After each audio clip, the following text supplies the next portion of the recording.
ওকে, আজ আমরা আলোচনা করব সরকারি চাকরি পরীক্ষায় আসা বাংলা সাহিত্য পাঠ অংশ থেকে বেশ কিছু গুরুত্বপূর্ণ এমসিকিউ। সো কথা না বলে আমরা শুরু করে দিই। বাংলা সাহিত্যের জনক কাকে বলা হয়? বঙ্কিমচন্দ্র চট্টোপাধ্যায়কে। বঙ্কিমচন্দ্র চট্টোপাধ্যায় বাংলা উপন্যাসের জনক। তার দুর্গেশ্বর নন্দিনী 1865 সালে বাংলা সাহিত্যের প্রথম আধুনিক উপন্যাস। এই জন্যই তাকে বাংলা সাহিত্যের জনক ও বাংলা উপন্যাস সাহিত্যের জনক বলা হয়।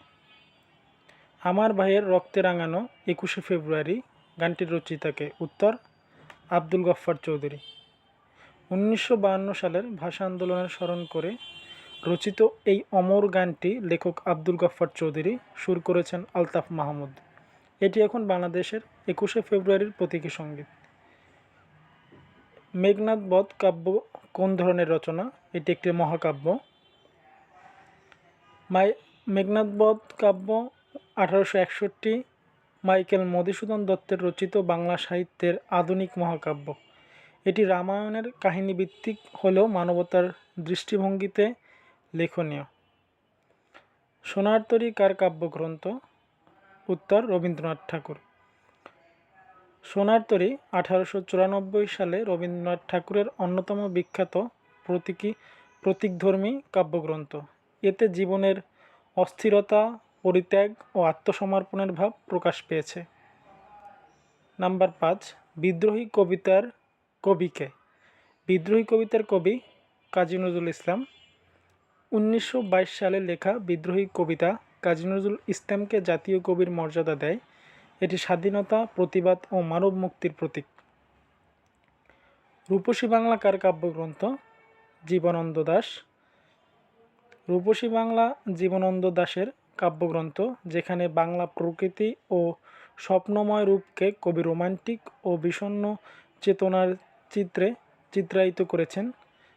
বইটি প্রকাশিত হয় 1957 সালে।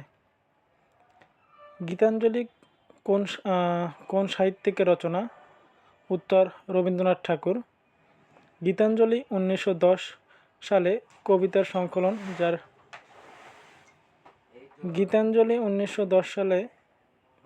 সংকলন, যার ইংরেজি অনুবাদের জন্য রবীন্দ্রনাথ ঠাকুর 1913 সালে সাহিত্যে নোবেল পুরস্কার লাভ করেন। এতে ঈশ্বরপ্রেম, আত্মসমর্পণ ও মানবতাবাদ ফুটে উঠেছে। কবর কবিতাটি কার রচনা? কবিতাটির রচয়িতা জসিমউদ্দিন। কবর কবিতাটি জসিমউদ্দিনের নকশিকাঁথার মাঠ গ্রন্থভুক্ত একটি বিখ্যাত কবিতা। এটি গ্রামীণ জীবনের বাস্তব চিত্র, মা ছেলের মর্মস্পর্শী ভালোবাসা ও মৃত্যুর চেতনা এক অন্যতম প্রতিফলন। ছাড়পত্র কবিতাটি কার লেখা? ছাড়পত্র কবিতাটি লেখা শুক্লান্ত ভট্টাচার্য। ছাড়পত্র কবিতায় শুক্লান্ত ভট্টাচার্য দরিদ্র, শোষণ, বিদ্রোহ ও নতুন পৃথিবী গড়ার স্বপ্ন প্রকাশ করেছেন। এটি তরুণদের মুক্তিকামী মনোভাবের প্রতীক। লাল সালু উপন্যাসের লেখককে? লাল সালু উপন্যাসের লেখক সৈয়দ অলিউল্লাহ। লাল সালু উপন্যাসটি 1948 সৈয়দ অলিউল্লাহর প্রথম উপন্যাস। এটি ধর্মের অপব্যবহার ও গ্রামীণ সমাজের প্রতারণার কাহিনী, যা আধুনিক বাংলা সাহিত্যের পথিকৃত রূপ স্বীকৃত। সো আজকে এই পর্যন্তই ছিল। আমরা কথা কম বলে মূল বিষয়টি তুলে ধরার চেষ্টা করি। সবাই ভালো থাকবেন। আসসালামু আলাইকুম।